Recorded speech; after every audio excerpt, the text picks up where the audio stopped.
Tension continues to build in the Duval County School District after text messages between some of the board members and a district staffer reveal unrest. We first told you last week about text messages from board member Dr. Connie Hall, who said in one, Superintendent Nikolai Vitti should be fired, and then called his work special ed in action.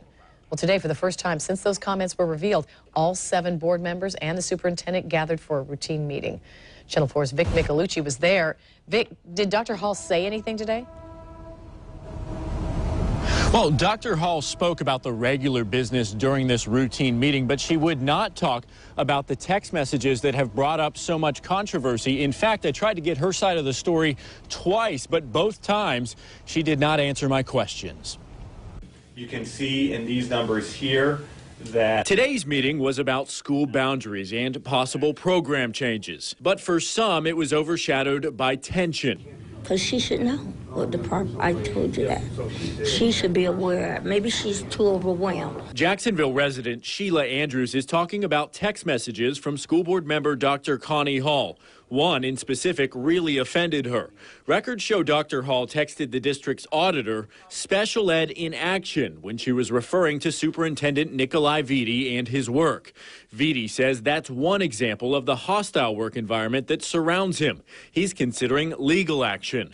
That did not come up during today's meeting, which the board chairwoman says was business as usual. We continue to work as hard as we can for the students of Duval County Public Schools, and we do that whether there is full agreement on the board or whether we have differences of opinion. Dr. Hall was there and spoke about the proposed changes, but after had only this to say about the friction and her comments. The comment you have. I feel like I'm at the Oscars. No, what can you do you tell have us about the email, about the text messages?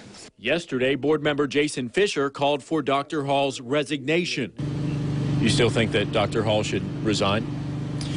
I do. I'm not going to back away from my comments on that. I think it was out of line. It was, disparaging towards somebody with a disability because of their disability.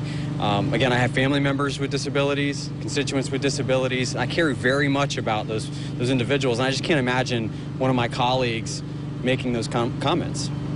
Okay. Andrews, who's in a wheelchair, wishes Dr. Hall would speak up about what she said. She did not have any comments for the public today about what her messages meant. I know. Why not? Why not talk about it? Say I'm sorry. If she tells me I'm sorry, I have to forgive her. But she hasn't said I'm sorry for using those type terms. Now, Dr. Hall did send us a statement last week saying that her messages were taken out of context, and she's sorry if anyone was inadvertently offended. Yesterday, I did speak with several of her supporters, and they said that they continue to stand behind her, and they think that she is a good leader for the school board. Reporting live on the South Bank, Vic Michelucci, Channel 4, the local station. So, Vic, when will the board discuss Dr. Hall's comments and the claims of a hostile work environment? Well, as you know, yesterday they were trying to discuss her comments, but they voted to postpone and reschedule it because Dr. Hall did not show up for that meeting. She said she had a prior engagement.